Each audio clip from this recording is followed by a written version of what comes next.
Today's video was selected for you by my gorgeous patrons, so thank you very much to them for making this selection. And if you would like to be involved in future video polls and also have access to the Discord, the one card riff video every month and other privileges as well, check out the tiers. I will leave all the information down below.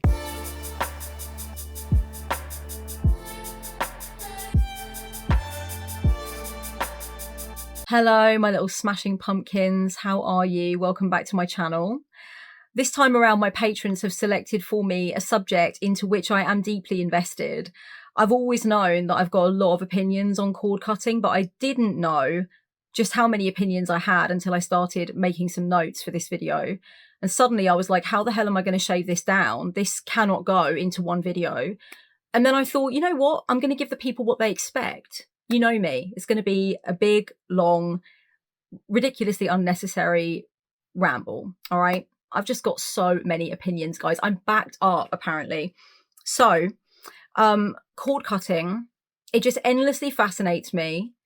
It's a type of witchcraft that I have thought about a lot, type of spellcraft that I've thought about a lot under the witchy umbrella. I have spoken to many different clients through the course of time as a professional witchcraft mentor about cord cuttings, advising about cord cuttings, discussing technique and that kind of thing. And that's really interested me to get different perspectives and understand different ways of using and relating to the idea of cord cutting. And I've done a few cord cuttings myself. Okay, for transparency, I have done a grand total of 3 of what I would consider to be cord cuttings. There's other kinds of energy work that I guess kind of flirt with the cord cutting agenda, but no, in terms of cord cuttings, 3. Okay. So I'm just always really fascinated by this topic, and this is going to go into a lot of different areas, this video. Okay, so the timestamps are your friends. If you expected to come here and see me talking purely about technique, you're going to be disappointed. I'm going to be talking about like the why and the what does it look like and the what should it not look like, or why would we not do it, and all that kind of thing, because that really interests me. I will talk a little bit about technique later in the video, but I'm not going to spend masses of time trying to explain to you how to do the perfect cord cutting, because I am creative, I'm not prescriptive, and there is nothing that I can abide less in my witchy world, I suppose, than telling somebody step by step by step what to do, unless there are some major caveats that you can tweak and customize as you see fit, and that it's just a guideline, okay? And I will give you a guideline later in the spirit of that, but this is not wall-to-wall technique. Instead, let me talk to you just about my raw thoughts on cord cuttings. Some of the stuff I'm going to say is going to be stuff that is garden variety. You will have heard it before, and I'm simply saying it because I agree with what some of those resources say. Some of it, I think, is stuff you probably won't have come across before. A lot of it is my own personal gnosis from doing cord cuttings myself and trying to figure out, just in the general term of release work as a catch-all, what really does the business for me. And why is it working so well when I'm trying to release, when I'm trying to let go? When a witch makes a decision that they want to cut cords with something, someone, or somewhere, or whatever, what they mean is that they want to cut the etheric bonds. They want to cut the energetic ties that are linking their energetic body, their aura, to whatever it is that they want to remove themselves from. They don't want to be receiving any kind of insight or information or deep feeling around that person or thing or place anymore. And there are cords that are kind of left over, that are still strong. In the etheric, obviously they're not physical, which is annoying about them, because you know what? You can fly 3,000 miles away from someone that you want to be disconnected from. But if your etheric cords are still there, you're going to need more than air miles, darling. You're going to need a witch, okay? So, you know, really anything that you want to sever ties from. In this video, the whole time I'm going to be talking about cord cutting, I'm going to be talking about cord cutting where a witch cuts the cords between themselves and a person. But I just want to make it really clear that cord cutting, I think, is also very effective for severing etheric ties between yourself and an object, a beloved object, severing ties between yourself and a place where you grew up or where you're having to move away from or whatever. I think you can sever ties even between yourself and a plan, a future plan that you had, or a path, a life path that you were on, a career path. I think you can do all of that. Does it become a little bit more abstract? In some senses, maybe, yeah. But I really believe that in some sense, everything is animated and responds back to us in some way. So if you have similar beliefs, or if you mess around with similar beliefs, then you also could think it's possible. But for the purpose of this video, I'm just going to stick to talking about severing the etheric cords, the energetic bonds that are keeping you attached, emotionally, spiritually, mentally, really in ways that don't necessarily have to involve verbal communication or contact in the same room or anywhere near each other. It's that other thing. It's that feeling that you are joined spiritually, and that knowledge that you're still having those kind of waves of understanding or feeling or resonance coming through. And you want to get rid of that, right? So cord cutting is really about severing those cords so the witch can move on, so the witch can move forward. You can find various different types of cord cutting rituals and ceremonies in the traditions of many different indigenous and African groups. I read about the Yaqui Indians in Mexico who have a tradition, a cord cutting style ceremony where they stay awake all night, and it takes place 1 year after a loved one is deceased, and it's like the official end of the time of mourning. It's where you really can sort of you cut away all of that energy that is left over so that you can be more fully sort of adapted to the death and releasing. I wouldn't be able to tell you to what extent the resources, contemporary Western resources on the craft, appropriate from any of these older traditions. I'm really not sure. The way that I started doing cord cuttings when I was younger had nothing to do with anything I read in a book. I actually do think that cord cutting is a very instinctive type of magic. It does seem like something that would come from deep within, but that is not to say in any world that some of the resources that have put forth information on cord cutting haven't been culturally appropriative, haven't taken things from certain tribes or groups and then not highlighted that and not respected that. So I can't touch that because I don't know about that, but I just want to say cord cutting been going on a long time in a few different places, and there are sort of very credible origin stories elsewhere. This is not some contemporary thing that somebody called I don't know, Sage Green Velvet Pie Fairy came up with. Okay. This has been going on, all right? It's been going on, my loves. I didn't even realize until a few years, I think 3 or 4 years after I did my first cord cutting, that was the name of what I had done. It was just this very instinctive urge to symbolize, which is what a lot of ritual and magic is, right? It's working with symbolism to really invest your will and intention into something. I wanted to symbolize the complete and total separation of myself and someone else. And I wanted to create a working that would really enhance that. And of course, it would have to do with cutting away, separating, pushing things apart, and it was only later that I realized there's this whole discussion going on around cord cutting as a form of release work in magic. And I think that as far as areas of magic go, cord cutting can be so cathartic. I think that it's there's something very poetic about it, actually, and I'm going to talk about that a little bit more in a minute. I'm going to go to my notes because you know what, these notes are so long. If we did a cutaway for every time I had to remind myself of the next thing I want to say, we're going to be here all night long, all night, like Lionel Richie before us. Okay. If you speak to anyone, whether they're a practitioner or not, who, really senses that people have an aura, that people have a unique vibration that is their own, that there is something emanating from a person that gives information about who they are, but is not part of the physical body. It's clearly part of this energetic body.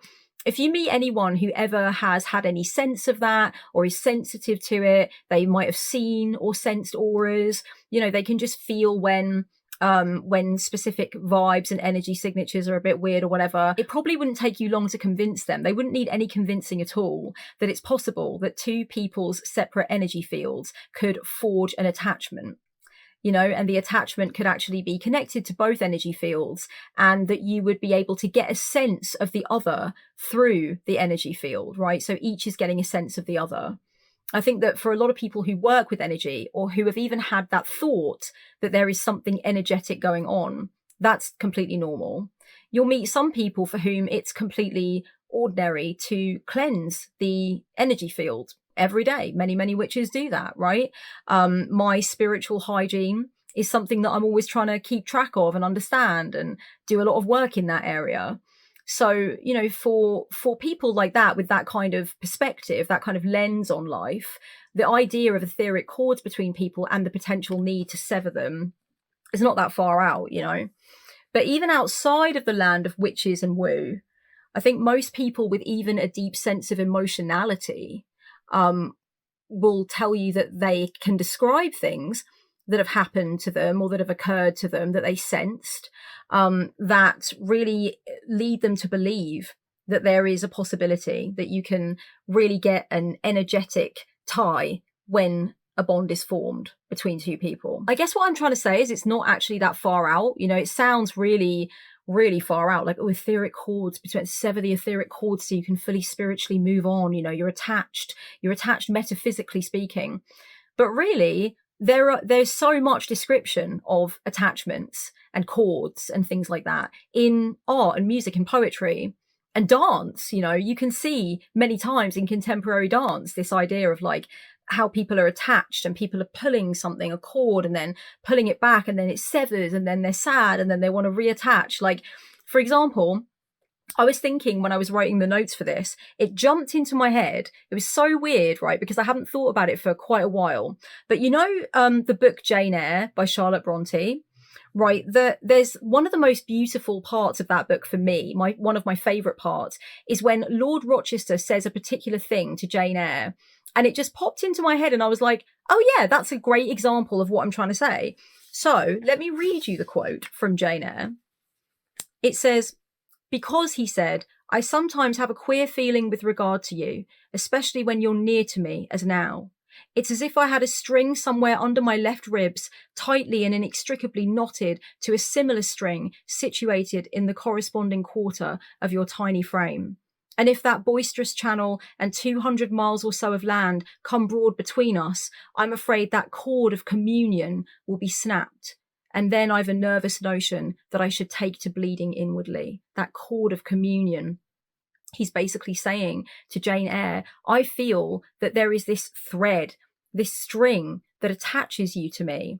We can't see it, but in some sense I can feel it. And I feel that because we're connected that way, there's going to be some kind of fallout if we try to separate ourselves and not speak or not see each other or go our separate ways. Like the cord is going to ache, you know? And it jumped into my head, and I was like, I love that book. I love every adaptation pretty much. And it's never occurred to me before that like that's a description could well be pinned as a description of etheric cords. But indeed, that's the thing. And it is, you know, it's often something that comes up in poetry and lyrics and stuff like that, that we're tied together by this cord. It's unbreakable. It's or whatever, right? You know, poetic license. Obviously, we conceptualize it by what it feels like, not what it physically looks like, because it's metaphysical, it's etheric, we can't see it physically. But the best way to describe it is as some kind of cord. So I think even if you are like a firebrand hardcore atheist that just doesn't get or want to get anything I'm saying right now, you would be able to describe feelings like that, you know, with a parent, with a partner, with a child, that feeling of attachment that kind of like, it doesn't manifest as a physical symptom actually, but it feels like so you can feel it in your body, and actually what you're feeling it in is your energetic body. I really posit the value of belief as a tool. And I can tell you that, for one, I am never completely decided, not totally sold, on what I think the deal is with etheric cords, with energetic ties. I know it's something, and I've had very, very strong experiences. And certainly I live my life in that kind of framework, right? Working with energy. But I've never really signed on the dotted line exactly what I think is going on. I think that my belief kind of waxes and wanes and does its thing. But I really believe that even if someone would never believe in etheric cords, weirdly, doing some kind of cord cutting working would help them if they needed to sever from somebody emotionally, if they needed to move on, but they felt that they couldn't, if they felt something was holding them back. Doing a cord cutting would work in many cases for someone who's just not about this life, because it's so symbolically excellent. You know, it just makes sense. It's a concept of something we feel, and it kind of makes universal sense. So we find it outside of the woo-woo area of things. I know, obviously, when we're talking about cord cutting, we're usually thinking about the cords that we want to cut, the etheric attachment that we have to this other person. We're thinking about it being inconvenient, painful, no longer necessary or wanted. We're thinking about it being something that scares us, that irritates us, that is stopping us from moving on. Maybe those etheric cords are actually feeling really toxic. You're getting insight and information and feelings from that other person that is really disturbing you, right? It's really hurting you. So because often we talk about etheric cords in the within the framework of cord cutting, I think etheric cords themselves, or energetic bonds, however you want to call it, soul ties or whatever, they get a bad rep, right? Because in the witchy realm, they're often tied to this process, cord cutting, which is about getting rid of them, baby. Vamoose, okay? But actually, the etheric cords themselves, they are neutral until they are something. You know, they're kind of like electricity lines. You know, you can send the electricity through them to light up a house or to blow up a house, right? It's really dependent upon what is going on in the connection, what is happening, the context, right? So etheric cords are really just a thing that happen. The nature of them, whether they are unhelpful, unhealthy, and they've got to go, or whether they are ecstatic, dreamy, beautiful, positive, hope-giving, life-affirming, that is really all based on the individual situation.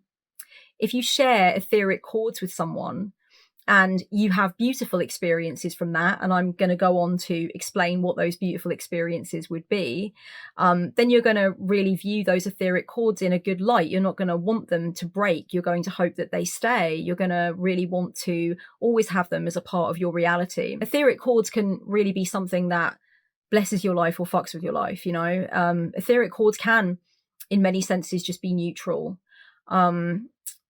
Especially if neither of the people involved in them have really the sensitivity to respond to them or react to them in any conscious way anyway. But sometimes etheric cords cause trouble, and sometimes they cause ecstasy, beauty, wonderment, you know, and it feels great. So, you know, the etheric cords, they're blameless in this, all right? It's really how we are doing the dance of connectivity with each other that makes the difference. A lot of lovers have strong and active etheric cords. A lot of parent-child relationships involve them really strongly. A lot of good friends have experiences also that you could list under that category of like, oh, you know, there's activity in the etheric cords, right? That's how you're getting that. But it's really interesting to note that very strong etheric cords exist regularly between people who really don't fucking like each other very much, because of how they're connected, right? So if they shared a childhood together, for example, if they went through a really traumatic experience together, if they are in very sort of like stiff or malicious competition with each other and they're kind of like facing each other down. Yes, I do think that two tennis players who are battling it out for the title have etheric cords. I do. I think they have them while they're training and while they're playing. Not that I'm saying that, like, you know, tennis players are have to dislike each other to compete. I'm just saying that competition, rivalry of any kind, can also create quite plentiful and strong etheric cords that are very active, that you're getting information from that, you're getting experiences from that, and you know it's to do with that other person. If you went through something with someone that you've never been through with anyone else, then sometimes even if you don't speak to them anymore, you don't like them anymore, you don't want to know them anymore, you will have etheric cord experiences with them that the cords may need to be cut for that reason. Guys, it got really hot in here. Wow. In April in England. I'm not complaining because that would be very un-English of me, but I just wasn't expecting it. I think the fan goes with the overall madness of the outfit though. Whew, okay. So I'm going to go through in a little while a list of different ways that you'll be able to tell if you have etheric cords with someone and those cords are being activated, because I know so far I've probably been a little bit vague about exactly what that feels like, and I am not intending to be vague. I can explain it. I can explain a lot of different characteristics of it, if you will. But first of all, I just want to rant about a few other things and talk about a few other things to do with how I view etheric cords, right? So obviously a lot of witches work with energy or sense energy. They cleanse their energy, they protect energy, they direct energy and all of that. So a witch may go to a social occasion and find it absolutely normative to come home and want to cleanse their energy field, right? They feel that they brought some etheric material back home with them from the party. That's happened to me. It happens to me a lot less if I practice good energy hygiene, good spiritual hygiene, but sometimes it just happens regardless. It depends what the situation is and what's happening.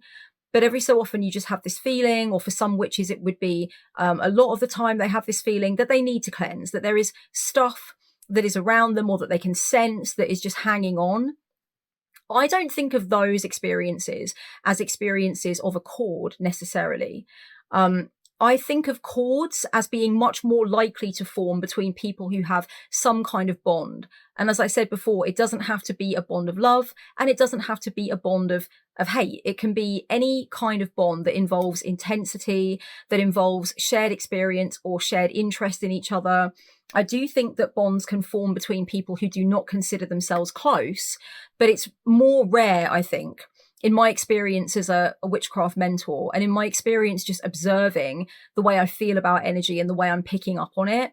It's much more rare for like strangers to just out of nowhere form an etheric cord between each other. But it is possible to like sense each other's energy fields. It is possible to feel like you've taken some stuff with you. I call it an etheric hitchhiker kind of thing, or an energy hitchhiker. Like, oh, something's got in the back with me there. Something thunder lift with me, and I feel like not quite right. So I need to kind of do something to right that and to cleanse the aura essentially. That's different from what happens when you want to sever cords, when you want to cord cut from someone. And there are going to be exceptions to this rule, obviously. I'm not going to speak for what any other witch experiences or any other person who has this kind of sensitivity to etheric experiences. But I just think from what I've gathered and from what I've learned over time, cords are not something that you just like, put out willy-nilly and end up, well, somebody might throw their cord out, their energy field might go, hey, have a cord, but unless you also catch it because of your mutual interest or mutual understanding of the bond, it's less likely to happen. What's really happening is you've got sort of like a little smoke cloud of energy. Something has on some level come with you, and you can cleanse that, but that won't require a cord cutting. So basically, etheric cords are stronger, they're more intense, they usually form as the result of some mutual connection or mutual interest. Some people might think that that means that an etheric cord takes a long time to grow and develop, and I would say that that's not necessarily the case at all. An etheric cord can form very quickly, almost like alarmingly quickly to someone who can pick up on it happening, or at least pick up on something going on. They might not have the language to describe how it feels or qualify it, but they certainly will be a little bit like perturbed by the fact that they feel it occurring, right? Etheric cords can come about during the first flirtation, during the first conversation. And I think that some of that has to do with the level of sensitivity that you have to the cord that is forming. And therefore that will affect how exaggerated it seems to you that a cord is forming so quickly and that a cord is forming at all, because you have that sensitivity. You can pick up on the etheric stuff that is going on. The etheric shenanigans, the etheric disco is all around you, and you're witnessing like, oh wow, something's changing, something's happening. The level of someone's desire to pick up on that and their sensitivity to it through their upbringing or through their personality type or through their experiences will determine how much of a perturbing thing that is and whether or not they really notice that anything has changed. So I think that how we interpret the things that we're experiencing etherically have a great bearing on what we do with that and, how it comes across to us, how extreme it is. Like it's like if you can't see a wound because it's on the back of your leg, but you can feel it. And through feeling it, because it's such a sharp wound that's occurred, you think, oh my God, like my calf's probably hanging out and it's probably really horrible back there. It's probably really extreme. But then when you look back there, it's like, oh no, it's just kind of like a short, sharp thing, but it felt like it was going over my whole leg. It's almost that interpretation. Maybe that's a bad analogy, But it's that interpretation of what's going on rather than what is actually going on. So I think it is possible for people to exaggerate what is going on with etheric cords. I don't know how many people I've lost right now, but I'm just going to keep talking because I'm really obsessive about this topic, and I haven't had a chance to talk about it really in depth with anyone aside from perhaps one or two clients where I was just like blah blah blah, blah and they were like blah blah blah, and we were like blah. But really, it's great to be able to let's smash this open. Let's go public with this. Another thing that's really interesting, I think, is that new etheric cords, a new sense of that energetic closeness and that ability to somehow understand or somehow comprehend or experience something of the other person. New cords can be built between two people who've actually known each other for years, sometimes decades, because of a change of heart that one of them had, because they had an experience together that bonded them, and they felt, there was more availability in the energetic body for those attachments to be formed. So it's not the case that it's like, oh, we've known each other a long time, we've got those strong etheric cords, or we've only just met, we have no etheric cords, I think it's much more complex than that. And I think like human psychology plays into it. I think loads of things play into it, to be completely honest with you. And like I said, a lot of this is just me being a witch, excitedly enjoying conjecture and, playing around with the idea. But it's not really that important, any of the things I'm saying, because if the cords don't harm you, if the cords aren't a problem for you at the time, then there's no reason to do anything about them. If the cords are positive, if they're pleasurable to you, that's great. If they're neutral, if they're just something that you barely witness in your consciousness, then that's great. It's only if they become like, troublesome little suckers that something needs to be done. So a lot of the things I've noticed over time from my own experiences and from really feeling into energy don't really have, a massive amount of importance in terms of whether or not you like believe me or do anything about it. It's just something that I've observed, So I do think it's interesting. I have definitely had experiences of growing, generating these new, very profound spiritual threads between myself and another after having established our bond together for a long time, but not previously having anywhere near as many cords, if you will. And you might be thinking, well, do I establish etheric cords with everyone? It depends how you see it, really. Because is the cord active or not? We could say that everyone we're in connection with, the person that takes our order at our favorite restaurant, whatever, we're all connected together by these cords. We could say that in a sense. But if the cord is not like active, if there's no information running back and forth through it, I don't even know if it is an etheric cord or if it's just a way to describe the interconnectivity of all things. To me, the only reason to talk about etheric cords is because there's something going through them. You're getting something from the other person, or they're getting something from you. There's something being transmitted. There's something on some level being esoterically, weirdly understood. And it can happen in a few different ways. The scenarios could be different. The experiences could be described differently. But the main characteristic of the bond being etheric is that etheric shit travels through it. Does that make sense? The way that we describe the way it works is like a telephone line in a way. If there's no voice coming from one end or the other, is it really a telephone call, or is it just a cable? And if it's just a cable, who cares? It's neutral in my book, right? It's only when the conversation starts that I, as a witch, have to assess, oh, what's that? What's the nature of that thing there? What are you talking about? What's going on? Oh, it's a bit clandestine, or that's a bit racy, or I'm not sure, right? So the assessment only comes once the etheric cord is even in my consciousness as a result of what I'm retrieving from it, or I'm apparently sending out through it. How many people have I lost? Get at me down in the comments right now and tell me, are you lost at this point? I won't be offended if you are. I really feel that I am taking this to a passionate extreme. It's all coming out now. It's all coming out. Actually, now that I'm thinking about it, darlings, that idea that the etheric cord is only an etheric cord because it has activity moving through it. If there's nothing moving through it, then it's just a phone line, right? There's no actual phone call. Yeah. sticking with that thought, I do find it very interesting when I have waded into the kind of like energy worker discourse, which I have before, and that's how come I'm coming to you with terms like etheric cords and energetic body, right? I didn't pluck these terms from thin air. I went in search of some kind of common vernacular for things I was experiencing or trying to experience, right? But I do think it's really interesting that when you go into the teachings around this kind of thing, there is quite a strong assumption being made in a lot of cases by teachers as to what constitutes like a very buzzing, active soul tie or etheric cord, right? Something with a lot of stuff moving through it, something that's a strong connection. So, for example, and this is a really strong example, I see this a lot. I literally saw this on my Facebook feed a few months ago.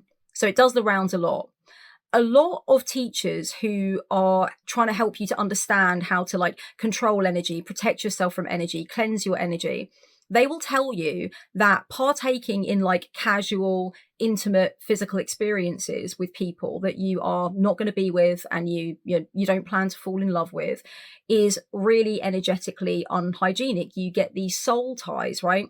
I saw a meme that said, the meme that I saw that I'm referencing said something like, take care of your precious vessel. Everyone you sleep with connects soul ties to you. So you're going around with all these soul ties on you from these various people that you've slept with. And to be honest with you, not to sound catty, but I'm there thinking to myself, you are claiming to be a teacher of energy work, and you are telling someone that they've got all these lurid, horrible, casual sex soul ties all over them. Why don't you teach them like basic spiritual hygiene, which is the same whether you are going to meet somebody for lunch or whether you're going out to get laid. Like the spiritual hygiene process, the routine is the same. Like you just make sure your energy is on lock. And I'm not saying by any means that sexual encounters are ineffectual. They're nothing more than just like a handshake or whatever. It's no different. I'm not saying that, but I am saying, one, where is the sense that anyone has agency over whether or not they allow for soul ties to be connected to them? Where is the sense that anyone has any power over that before they get into bed with someone, for example? The notion that they're just connected to you because, you had sex with this person is really unseemly to me. Second of all, even if there are ties or etheric cords, energetic cords being made, is there anything running through them? Like I said, this is kind of my whole thing is like, is something even an etheric cord? Should we even discuss it by that definition if it's not activated, or if indeed we're not allowing anything coming through it to reach us or bother us, right? So there's that. And then there's also the moralistic slant, okay? And this comes back to just like the nature of the individual that is teaching you about energy. Is the individual who's teaching you about energy hostile towards casual sex? Because these memes are made by people who claim to understand about energy. They claim to understand that there are certain rules about etheric activity that are universal, right? They're saying everyone who has casual sexual encounters is sullying themselves. They're muddying their etheric water with these soul ties, right? So not only have we got this sense that, the person having the casual sex has no control over and no wisdom around their own energy and what is going on for them. They need to be told, right? We've also got this notion that just because an energetic link has been formed, it means it's bad, it's dangerous, it's going to weigh us down, when really it could just be neutral. But thirdly, and most insidiously, we've got this puritanistic, like really judgmental, I think really gross insinuation that like, it's energetically dirty to do this thing that I, as the teacher, find to be morally dirty and morally inferior. So to me, it's not a universal rule. It doesn't make sense for me. It's not something that I've experienced in my, more casual encounters over time. And I think it's really interesting because when I have seen those kinds of things, there's always loads of people in agreement. Yeah, this happened to me, or whatever, or yeah, it can happen, or I really want to avoid that happening. And to me, I just really immediately saw that, I feel like, for what it was in a sense. Now, look, Come at me in the comments if you disagree. Please do. This is not a cult, all right? This is not the cult of Planet Maddox. If you want to disagree with me, go right ahead, sunshine. I'll be very interested to read it. But for me, that kind of shit is a red flag. It's assuming a lot about one's sense of agency over their energy and what they even want to experience or receive. I also think it might have a little bit of a misogynistic undertone, not only in the sense that women are usually shamed more, women and femmes are shamed more for casual encounters, of course, societally, but also because, what was the other reason I was going to give? There was another reason. No, I can't think of the other reason that I was going to say that it was misogynistic. It jumped out of my brain.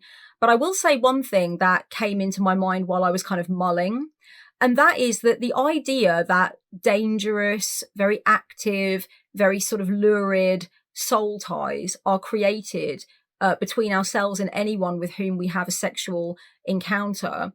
It's also, aside from anything else, really dangerous for survivors of abuse. I feel like that kind of rhetoric and that kind of framework is messed up on just so many multiple levels. And I find it interesting that some of these things seem to have been put into like the canon of what it is to understand energy. I also noticed that there are lots of theories around the idea that biological mothers have immediately a very strong etheric tie to their children. And that they use that etheric tie to like understand when their child is in trouble, or, to sort of like transmit guidance to them or whatever. I think, sure, okay, but this is again not universal. And I feel like, as someone who's been a spiritual counselor for many moons, and just a person who likes to sit around and and talk with friends and strangers and loved ones as well, I feel like it's very, very obvious to me that not only do some biological mothers have absolutely zero etheric sense of anything from their child, but also that if they do have etheric cords, of course, they're not always used for good. It's always very romanticized, isn't it? The maternal etheric cord, the idea that like, it's almost like the psycho-spiritual version of the umbilical cord, but it was never cut, this idea that you use that etheric connection to protect and look out for your child, to watch over your child, to have this sense of what they're doing or what they're about.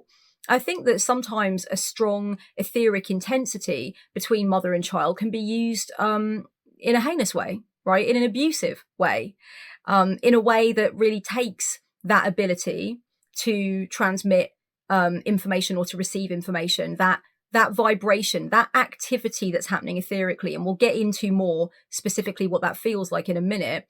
But it's absolutely the case that mothers can have a tendency, if they are that way inclined, to utilize, mostly without knowing, because let's face it, who the fuck's really talking about this, right, apart from us lot? But they utilize their etheric connection for ill intent. And it can be maddening. It can be just another layer to whatever other abuse is going on. So there's a great romanticization of a lot of things that I feel sometimes might be to appease those that are seeking information about energy. It might be to appease mothers who like the idea that they have this kind of like unquestioned etheric connection from the get-go, strong as fuck, because of that experience of giving birth to that child. It's almost like I don't want to say it's like flattery or whatever, but I think it assumes again a great deal of standard awareness of something that's happening with a mother and child connection, which is so fucking nuanced, guys, so different in so many different situations. You can't just come in with your big energy worker teacher boots on and be like, mothers have a very strong etheric cord to their children and it's all for the good and everybody loves it. It's like, yeah, okay. All right then. Okay, finally, after all of those opinions, I'm so sorry. I'm going to read you guys a list that I made earlier today. Okay, this is a list of different things that could be happening that would show that you potentially have strong energetic cords with someone. Okay. I don't recommend seeing like one or two things on this list and deciding that that means that you do for sure. And I'm also not trying to say that if you tick every single box, that means that you are etherically linked. It depends on what you believe, and it depends on what's useful for you to believe. And, you know, it depends what paradigm you're in, basically. So here's my list, all right? You have a very strong feeling that they're close to you energetically when they're not in the room with you, when they're somewhere else, right? Often. You have a sense that you already knew exactly what they were going to do or say before they did it without trying to consciously predict it. And this does not count if it's something that they just say at the end of every sentence. It's got to be specific things. You experience telepathic awareness of their needs, worries, or desires. Not all the time, but, you know, often enough to think, that's weird, because they confirm it with you later or whatever. But sometimes you might just feel that, you know, things are getting telepathic, but you won't be able to confirm, I guess. You get a feeling that you know when they're in trouble.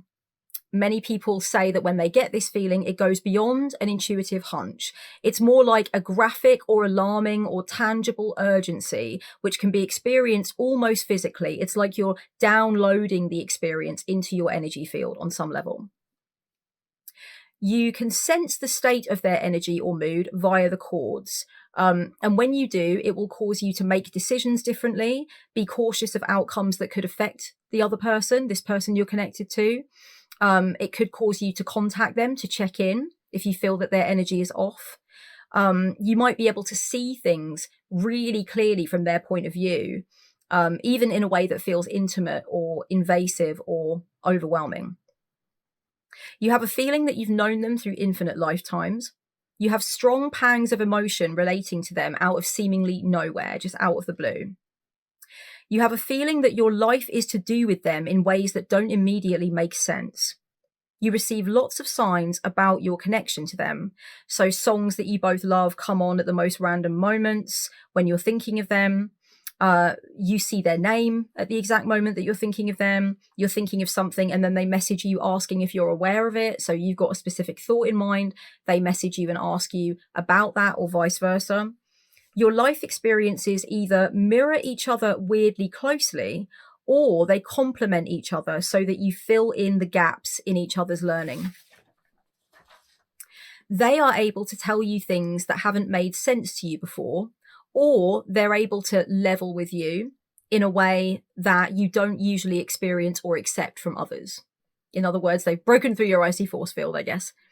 And they're able to explain things in a way that you understand and didn't previously. You journal about them often or make art about them. And also, this is a good one, you make art and then afterwards realize it's about them. It wasn't conscious at the time, but later on you stand back from the painting or listen to the composition and you're like, oh my God, okay. You have dreams and daydreams about them. They come up in your divination, your meditations. Even if you weren't thinking about them at all, the reading was not supposed to be about them, you know, you're not supposed to be meditating on them, but they come up. You keep thinking that you can hear their voice at times. You think that you see them in a crowd of people. It occurs to you that they would like something, or they would be likely to say something in a certain situation where they are not present. You sense that their entire role in your life has a many-layered and undeniable symbolism behind it, as though it's a riddle that you haven't quite figured out and it's bigger than your relationship. There's something more to it, right? You feel less free to do things that you'd like to do because their energy seems to be having an effect on your sovereignty. You feel like they're trying to communicate something to you through the chords, even if they've never said that, even if they have never expressed even an interest in communicating energetically. You feel strongly that that's what they're trying to do. You sometimes get the feeling that they must know the effect that the etheric activity is having on you, and they must be consciously orchestrating it through the chords, because it just feels too specific to be random. You sense that the emotions you're having are being fed to you through the chords, like you're sensing their feelings, not your own, or that your emotions are being guided by them. You involuntarily access information about them that you don't want to know, about how they're feeling, where they might be going, what they've been saying in conversations. And very often this is kind of proven later on, right? somehow we receive the proof that we were able to extract that information without meaning to, unwillingly. You can sense the different parts of their psyche at play at different times, either when you're with them or not with them. And if you want to understand more about what I mean by parts of the psyche, I'll leave a video down below about working with your parts. So this is just a small fraction of what I could come up with while I was just giving myself the time to write these notes. And I think it's a major collection of these kinds of things that make a person feel like, okay. I mean, it's interesting though, because with everything that I just read out on that list, it's also affected by just like the perspective of the person, the personality type of the individual. You know, how many of these things would they think were odd or potentially different or whatever, you know, like it really even depends on what is the context of that specific situation and does it feel significant in that situation. The main thing that ends up being talked about when I'm in dialogue with someone who wants to understand, am I really etherically linked to this person, is the fact that they are having an energetic experience that's unlike ordinary experiences. And they describe it as such. And I remember one time when I felt that I was etherically very linked to a person that I had gone no contact with. I remember I had a night here in my flat when I was freaking out so much. I was afraid. I was going to say I wasn't afraid. I wasn't afraid. I was a bit afraid. It was fucking weird, guys. Like I can't put it into language, and that's part of what makes it feel like an etheric thing, because you almost just can't put it into language. And I remember trying to put it into language with a friend the next day, a non-witchy friend, which might have made the barrier greater, perhaps. But I remember that night thinking, there's no way this can't be etheric unless I'm going completely crazy. Let me check if I'm going cuckoo bananas, whatever that means to one. But it almost defied my ability to be able to explain it. And that was what kind of like put it in the category in a way, combined with a bunch of other shit, right? A bunch of other things on the list, and probably also other things that I now can't remember. But it's what qualifies it is kind of like this bouquet of stuff, you know? So obviously, as I read through that list, which is like a small sample of things that could be in bulk classed as like etheric in a way, you can see that depending upon what you want out of the connection, how you feel about that person and how they've treated you, a lot of those things could either be really positive or really negative, right? Like if you have a really close friend or a really loving partner, for example, and you are having daydreams and dreams about them, you know, let me have a look, what else? You involuntarily access some information that later you come to find out was what they were doing, right? You're distracted by the activity. That's one thing I didn't read out, actually. I missed that one. You feel distracted when this etheric stuff comes through. You can't concentrate, right? You stop talking mid-conversation. These things all seem romantic when we're talking about like a nice, healthy, loving relationship. What about if it's someone with whom you're in some kind of really dramatic, unstable trauma bond of the highest order? You've tried to go no contact, but it keeps failing. You keep ending up in each other's arms, and then the whole sorry, sick roller coaster goes round again and again and again. That's not pleasant. If you also feel like something etheric is going on, that's not pleasant at all, right? I look back now on my experience that night of thinking, something etheric is going down here. Something is going on. And I remember feeling that one of these things on the list, actually, I remember feeling that he knew what was going on. He was like Jafar in Aladdin somehow, like brainwashing me in some way.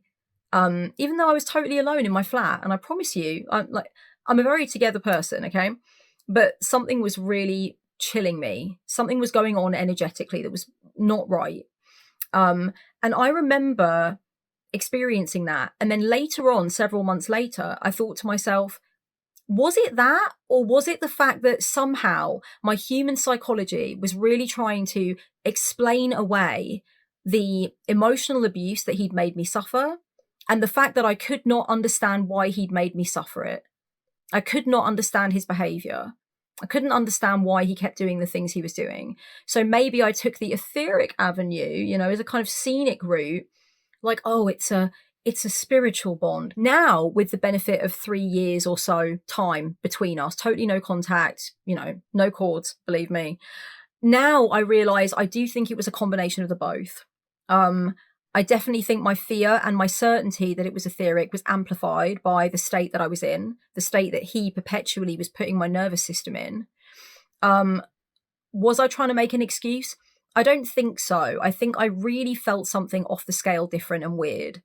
And I looked at the various different things that I understand about being able to experience activity through an energetic link. And that's what it felt like to me. And that's the story I'm sticking with. But every situation is different. You have to do what you need to do with the information you have about energy and what you understand and believe about how it works. One thing that I always, absolutely, darlings, every single time try and keep in mind about energy and energetic bonds and the ability to transmit and to receive, right? I always try and keep in mind that I have power. In that moment that night when I was really having this realization that something darkly etheric was happening, I did not feel I had power. I felt that I would be overpowered. I felt oppressed by what was happening to me psycho-spiritually, but I also felt that I was about to crack and just go over there in a cab.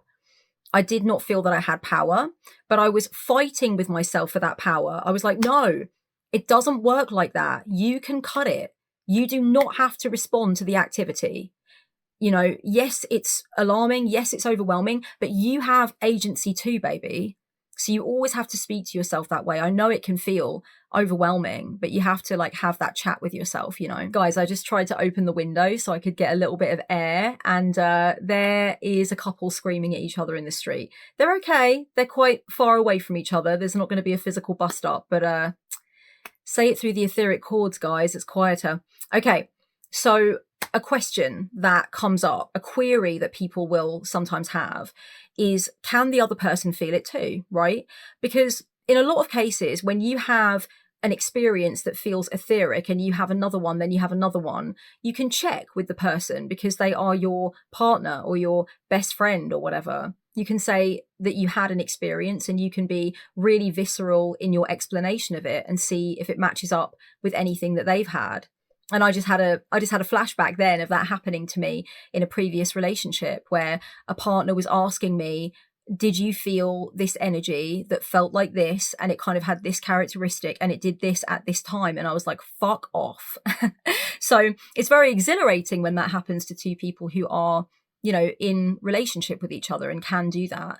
But for a lot of people, when they're experiencing etheric weirdness, they can't ask. They either wouldn't know how to or wouldn't want to, or they're supposed to be in no contact or low contact, for whatever reason. So they can't really query it. Or they could query it, but it would show their hand. Because some people are having these experiences and they're wondering, is something etheric happening here? Because this can't all just be me. I can't just be doing this to myself. People in that situation don't always want to be flat out honest, and that's fine. That's their prerogative. So they might not be able to deal with whatever the fallout or the level of vulnerability would be if they were to say hey, I'm having these feelings. Are you having these feelings? Right. So it's about putting your cards on the table and perhaps not wanting to. And I think whenever we're asking ourselves, does the other person experience this too? Do they know what is going on? To be honest with you, ultimately, I think we're asking a question that could cause us harm. It's a road to nowhere, that kind of question, because if we're not talking, or we're not supposed to be talking, or we're not supposed to be pursuing because it is a harmful connection, or it's a connection that's supposed to be over, or it's a connection that's just too damn confusing right now, then what you're doing by querying, does this other person feel it too, is you're just kind of trying to delve imaginatively into their mind and wonder if they're processing the experience like you are, and if they're having it at all. And to be honest with you, I think a lot of energetic stuff and a lot of subtle stuff just has to do with sensitivity. That's why, as witches get more potent, they very often experience stuff with energy more, because they become more attuned to it. They become more sensitive to it.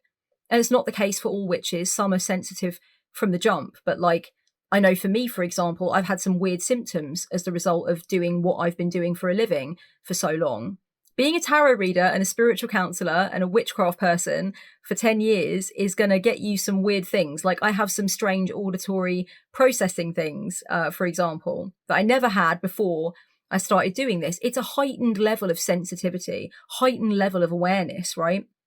And I'm not sat here like, and that makes me amazing. Actually, it can be kind of stressful. I had to get some loops. But you know, it's basically the way that you interact with the world will determine whether or not you're experiencing it. It could be a mild, weird feeling for them. Whereas for you, it's like, oh God, thing happened again. You know, but for them, it could just be like, they're in the shower, just like minding their own business. And they think, oh, I feel a bit sad and strange. Like I feel like someone else is here or whatever. And then that's it. It's a passing thought. Like literally no more attention is paid to it than that. I know that that's actually a really harsh notion. The idea that you would be perhaps so invested in really feeling into these energetic experiences. And perhaps the other person would be like, oh, there's a fly. You know, that's like how they're reacting to it. But I really think that can be the case for sure. Remember, even if a person has had an experience akin to the one that you've had, they may downplay it. They may refuse that information to you. It might not be something that they want to talk about. It might be something that they just want to withhold knowledge of, you know? I think that the bottom line is, if you know on a material level that you're supposed to be no contact or low contact, or at least incredibly cautious with communication with this person, please don't get out of your tree about whether or not they're experiencing anything the same way as you are. And I know that that is maddening, because the only question I had in the universe that night that I told you about earlier with that guy was, what the fuck is going on? You know, all I wanted to do was ask. But you know what? I didn't, because it wouldn't have done me any good. And 2 days later, I flew to Amsterdam. I had to just get the fuck out of Dodge. I know that that doesn't make a difference to the energetic cords, okay? But I think a change of scenery, change of people, change of vibe, change of language, it can help. And it certainly did help.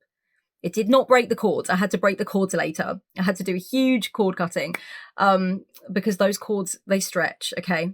Amsterdam is never going to be far enough. If you're not supposed to call them, don't call them. Don't call them and ask them, are you feeling this too? I was in an amazing conversation the other day where we were talking about this exact thing. And it was just like the question when it came to should I get in contact was, to what end, right? And I think that's a question that's come up so much in my life over time. To what fucking end are we doing that, Kellyanne? For what purpose, darling? What would the arrangement be if they were to say, yes, I am experiencing that too. Oh my God, are you experiencing that? And then you're just going to like end up in bed together again and the whole sorry mess is going to start over. No. Etheric experiences, exchanges, you know, the ability to understand what someone's feeling, the ability to ascertain something about their energy does not mean that you should be in contact. You know, it could mean any number of things. I've got to try and land this plane, guys, or I'm going to be talking about this for the rest of the night. Clearly, I have a lot to say. So let me talk about cord cutting. All right. Cord cutting for me, huge disclaimer, is something that I reserve for times where I feel like there are clearly strong as fuck etheric cords and I am really struggling to do anything but cut them. So I might have done other release work. I might have acknowledged that the cords are there and that I'm receiving stuff, but I'll try like not to react and not to engage with it, not to overthink it, to wait for it to go away. Believe me, I wouldn't do this shit anymore. Okay. Now I am a cord cutting stan. We stan a cord cutting in this house. All right.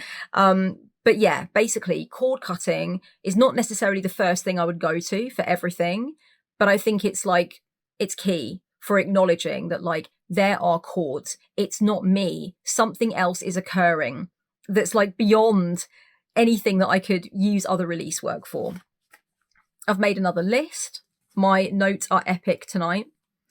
So whenever you want to put the intention of release into any magical or ritual format, including cord cutting, it means you're basically ready to let go of something or you're willing to let go of something. So when you're asking yourself the question, should I do a cord cutting? The first things to think about are you ready to release or do you want to be ready to release? And what are your reasons for that? Try and write them down. Try and be clear about them. so that you can motivate yourself and understand if you're going in the right direction. I've put here that you are ready to release when you know that you need to let go of the hope for a future with this person. You need to break your sense of obligation or responsibility for their care, maintenance, or the outcome of their experiences. You need to say goodbye to any associated titles or reputations associated with being in their life. You need to release attachments to any ego-boosting, social currency, potency, or feelings of legitimacy that you felt that you received as a result of being around them or knowing them. You need to release the sense that you have to hang on to this person, and instead you've got to begin to prepare for what is next. You need to release the belief that you fundamentally need them in some way. Perhaps you need to release the desire to have a hold over them, to manipulate them, or to be the center of their life in some way. And don't forget, we can use etheric chords for that, okay? We can get very clever and we can channel all kinds of things through the chords, all right? We don't want to be doing that.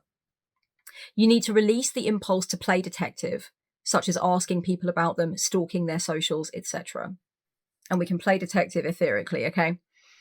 So yeah, if you've got any of those things, 3 or 4 of those things, you're ready enough. If you have stopped speaking already and you don't want to receive the pangs of deep emotion or the telepathic style experiences anymore, you want to stop the dreams, etc., cord cutting is the one. If the sensation of the cords activating is making you want to break your no contact agreement, of course, that's the one. If it really feels like what's been described in this video, cord cutting is the one.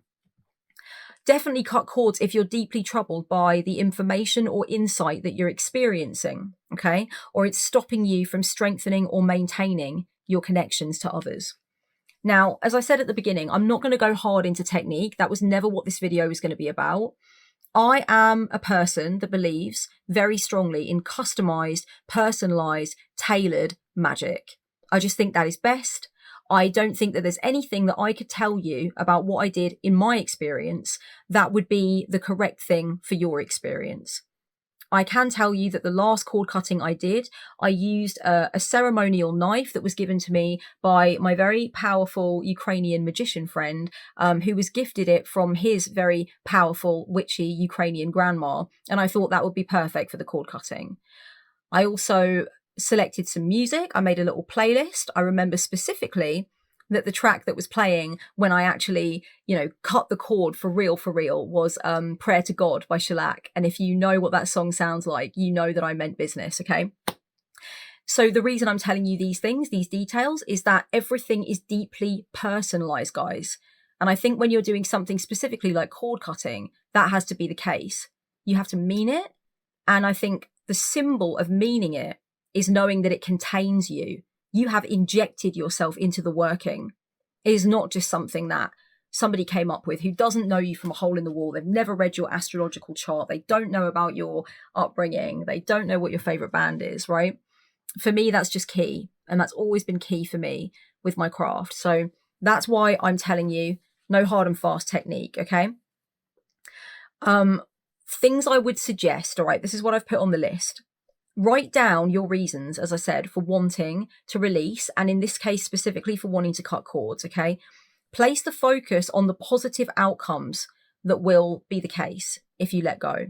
Doesn't have to be positive immediately, but they've got to be positive outcomes eventually.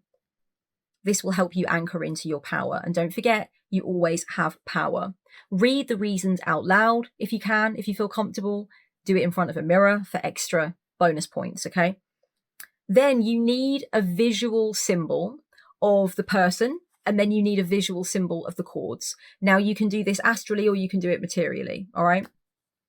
I did a really powerful cord cutting, and the symbol that I used of the person was a box filled with various things that either they gave to me, that reminded me of them. There was an image of them in there, all of this kind of thing, right? There were words in there that I put in there, all that stuff.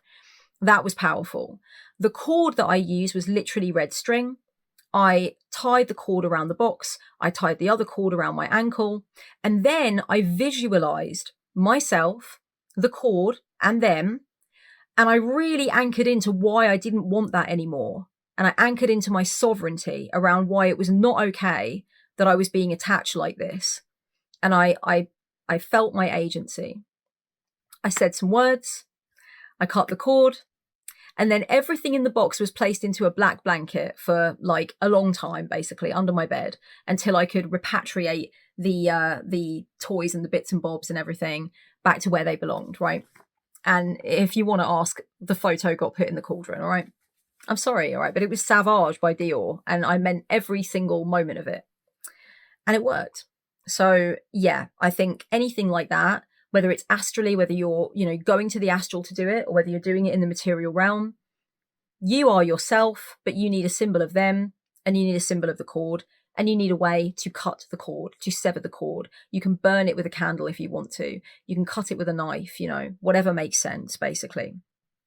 That's like the most simple way of doing it in terms of the setup, but the way that you customize it, the way that you personalize it is the key thing. That's what's going to make all the difference. That's what's going to bring it to power. That's what's going to allow you to have your potency in it. What did I write here? Oh yeah, okay. So I wrote that like when you're sitting or standing or whatever with the cord, astrally or materially still attached, right? This vision that you have of the cord that's leading to them. One good thing to do is to really feel into the timeline of the relationship, and then feel into the potential and the love that you want to bring to your life without those cords, Think of the freedom without those cords. I mean, sure, okay, you'll be curious without them. They were interesting. They might have given you access that you now will not receive. But come on, like ultimately, it's the best way, right? So think about how the cords are affecting you. Get a little bit angry, I think, in a cord cutting is good to do. So yeah, once you visually or literally cut the cords, don't forget you can also ask for assistance with the cutting of the cords. The last cord cutting I did, I asked for assistance from my matron. Made all the difference, I think. Not that I think it's important to petition deities in magic, because I do not. And I rarely do that. But I thought Hel is a really suitable being for this. Like, she makes sense in this working. She doesn't just want to sit, spectating. She wants to help me cut these cords. So I did that. You can ask for assistance. You can ask to have the working watched over, presided over, right? You can do all of that stuff if you want to. And then, just cleanse the energy. Cleanse the energy, guys, and lock your aura. Once you've gotten rid of the cord, lock the aura. I know sometimes people ask, is a cord cutting forever? Is it supposed to be forever? It really depends on the witch. Like, obviously, I've seen a lot of people say cord cuttings aren't necessarily, a full stop. And then I think other witches would be like, are you kidding? What the hell's the point of them if they're not a full stop? So, it's about what you think. It's about who you are. It's about what you intend, right? But if you intend for it to be forever, even though you really feel in your heart that that's painful, you've got to write down your reasons why you want it to be finalized, done, over. Because if you're not clear going in to the magical space about why you're doing what the fuck you're doing, that's going to be, a problem of will.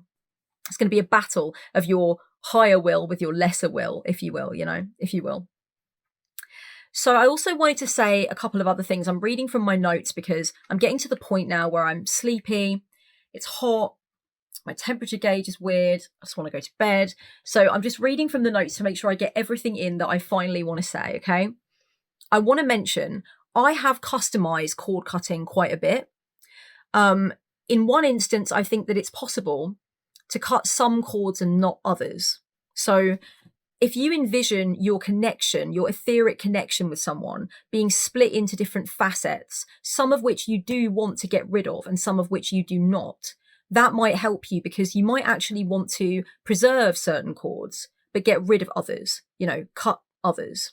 So for example, right, you might want to preserve the cord that allows you on some level to know that that person is safe, that they're not in trouble. You might want to cut the cord that is the energetic, that has an energetic connection to your romantic past. So it makes you crave physical affection from them, for example, bringing up like strange and random memories of your time together when you were lovers, right? You might want to cut that cord. So I believe it's possible to be selective. I believe it's possible to like divide out inside of our minds the cords so that we can be careful which ones we're cutting and which ones we want to keep. I think of it as like magical surgery in a way, because it's like, oh, don't cut that one, that's the live wire. So you can do that. A full on fuck you forever cord cutting is a very, very potent thing to do. It also feels like a very high risk practice for a lot of people. They are freaked out by it. They're not sure if they're ready for it because of certain circumstances going on in the connection. A partial cord cutting might be useful for you. I also have found that it is really interesting to freeze cords. I feel that you can actually put cords on ice until you are better equipped to know how to handle the way they're making you feel, and you're better equipped to decide, do I actually want to go ahead with a full cord cutting or not? So I wrote quite a bit about that here, but you know what? This wasn't supposed to be about technique. I don't want to be prescriptive. I really am all for invention in the craft, you know? But yeah, I have been known on occasion to put cords in the freezer. I'm just saying, it is very interesting. Obviously, you don't just take some cords and put them in the freezer. Like, clearly, there's a magical setup. You know, you raise the energy and you bring your intention to it, and it's all symbolic, darling. You know, you've got to be really present with it. But when I have transferred, in a way, my perception of what the cord is into an actual piece of string, right? And then I take that string and I ball it up and I put it at the back of the freezer. It's really interesting energetically how that works. So I think you can freeze cords, all right? You can thaw them out later if you want to. But I think it just, basically it de-escalates the situation. If you're getting a lot of stuff going on, right? You're getting a lot of information. You feel like drained by it. You feel like you are party to things you didn't want to be party to. But you really don't know yet what you want the outcome to look like, if you want the cord cutting or not. Freeze the cords, baby. Put them on ice. That's what I will say. Make it your own and make it count. Please don't worry about whether or not they can feel that you cut the cords, okay? If they can feel it, then does that mean you wouldn't have done it? That's the question.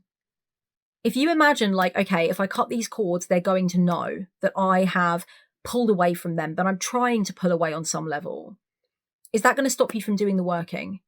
Is that going to stop you? If it's a no, then it doesn't matter whether or not they can feel it. It's not going to kill them. It's fine. Okay, it's going to be fine. I will say though, I'm just going to say one thing before I end this video.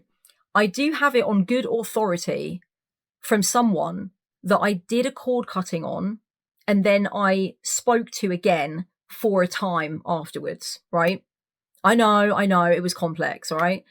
But I have it on good authority that they 100% felt it. And it wasn't because I was like, oh, I did this magical thing. Did you feel it? No. It came about in a very random way where they described something, a decision, a bunch of decisions that they made on a certain night that was just like all with the intention and the motivation to just like forget me and stop all of this stuff that they were doing to contact me and to be better for me. And instead they just went into like, you know, this mode of like, I don't care. I'm done with that life. I'm done with that shit. And they said it was really, really weird. It came out of nowhere. It was just, you know, and it was, of course, the night that I did the working. I'm just saying. I don't know if I'm going to leave that in the video because it's just really intimate information. Guys, I've really enjoyed sharing with you my thoughts on what the hell energetic or etheric cords are. I know there's a lot of thought on this, so please give me your comments down below. And yeah, I'd love to just know, like, where are you coming from with it? And have you had experiences like this? And has this cleared anything up for you, or has it confused the fuck out of you? Let me know. In other news, I am offering a fresh spread design, guys, in my online store that you might be interested in because it is called the Cut the Cord reading. So just saying, okay? It's a brand new spread design. I've done it a few times for clients now. I love it so much. And it really is just all about cutting the cord, okay? It's not going to tell you how to do a cord cutting. It's a spread about how to prepare yourself well, do it the right way, minimum fuss, absolute maximum result for you, looking at the relationship, the foundations of it, how this is best going to work, you know? And if you want to talk to an experienced witchcraft mentor, you can book me for a witchy brainstorming session. If you want to discuss anything with a certified spiritual counselor, you can do the same. Book me for a spiritual counseling session. Thank you so much for being with me. I very much appreciate you accompanying me on this very, very chatty and excited journey. Much love until next time, my darlings, and blessed be.